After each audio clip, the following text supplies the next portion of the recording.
ऐसी ही आतंकी साजिश पर बनी फिल्म केरला स्टोरी, ये केरला स्टोरी की इन दिनों काफी चर्चा है। कहते हैं केरला स्टोरी सिर्फ एक राज्य में हुई आतंकवादियों की छद्म नीतियों की साजिशों पर आधारित है। देश का इतना खूबसूरत राज्य, जहां के लोग इतने परिश्रमी और प्रतिभाशाली होते हैं, उस केरला के में चल रही आतंकी साजिश का खुलासा ये केरला स्टोरी फिल्म में, केरला फाइल्स फिल्म में उसे किया गया है। हम देश के प्रधानमंत्री से ये रिक्वेस्ट करना चाह रहे हैं कि प्रधानमंत्री, कर्नाटका का चुनाव जरूर है, मगर पाकिस्तान से आतंकवादी आकर हमारे 5 सिपाहियों को उनकी जान ले लिए।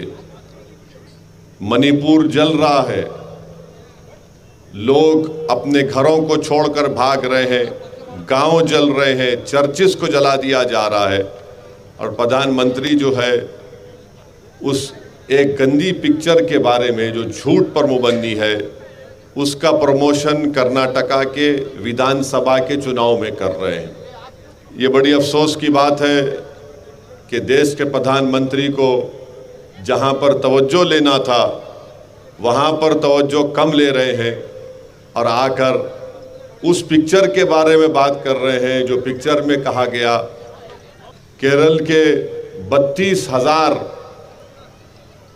औरतें आईसिस ज्वाइन की, उस पिक्चर में लिखा गया प्रमोशन में। बाद में कोई कोर्ट को गए तो उसने कह दिया कि नहीं सर, खाली 3 नंबर है।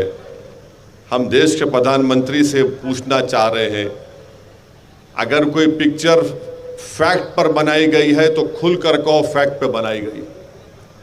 अगर तुम फिक्शन पर बना रहे तो बोलो फिक्शन पर बना रहे। तुम्हारा मसला हमारे बुरखे को दिखाकर, किसी को मुसलमान दिखाकर तुमको अपना पेट भरना है, तुमको अगर पैसे कमाना है तो फिर याद रखो लोग उसको मुस्तरद कर देंगे।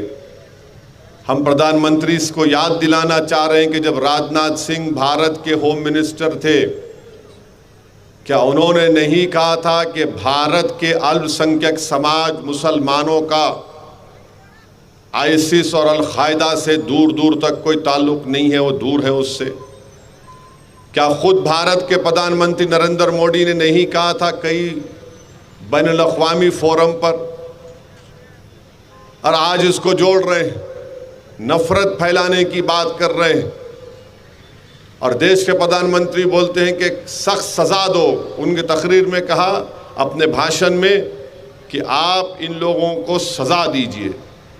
क्या सजा देना चाहिए? कौन सी सजा देना चाहिए? और अगर देश के प्रधानमंत्री एक पिक्चर की स्टोरी को सही मान रहे हैं तो प्रधानमंत्री, ये तो आपकी नाकामी है, आपकी सरकार की नाकामी है। क्या आप अपनी नाकामी को कबूल कर रहे हैं, एक्सेप्ट कर रहे हैं कि यू हैव बीन अनसक्सेसफुल? मगर एक चुनाव जीतने के लिए हमारे देश के प्रधानमंत्री वजीर आजम को इतना नीचे आना पड़ता है एक चुनाव जीतने के लिए कि झूठ और प्रोपेगेंडे को सामने रखना जो नफरत फैलाने का काम करती है। हम आज यहाँ से हमारे प्राइम मिनिस्टर से अपील करते हैं कि पाकिस्तान से जो टेररिस्ट आ रहे हैं उनको रोको आप। सरकार आपकी है, 370 आपने कॉन्स्टिट्यूशनल ब्रीच करके हटाया। आप क्यों आकर वो लोग मार रहे हमारे सिपाहियों को? ये 10-12 दिन में एक तो सिपाहियों की गाड़ी जा रही थी, उस पर रॉकेट लॉन्चर से उनको शहीद कर दिया, और फिर कल आज 5 हमारे सिपाही मारे गए। क्या हो रहा है हमारे देश में प्रधानमंत्री? और बीजेपी आरएसएस के लोगों से पूछता हूं जो हर थोड़ी देर को नेशनलिज्म नेशनलिज्म बोलते, अरे तुम्हारा नेशनलिज्म अब क्यों खामोश हो चुका है? कहां गया तुम्हारा नेशनलिज्म? बताओ, बोलो तुम्हारा नेशनलिज्म कहां है? हमारे सिपाही मारे जा रहे हैं पाकिस्तान से आकर और बीजेपी के आरएसएस के लोग उस पर बात नहीं करते। हमारे देश में मणिपुर में चर्चों को जला दिया जा रहा है, सिविल वार हो रही है मणिपुर में। क्यों हो रही है? क्योंकि बीजेपी ने डिवाइड एंड रूल की पॉलिसी मणिपुर में की। आपने ट्राइबल्स के जो राइट्स थे किसी और को देने की आप कोशिश कर रहे हैं।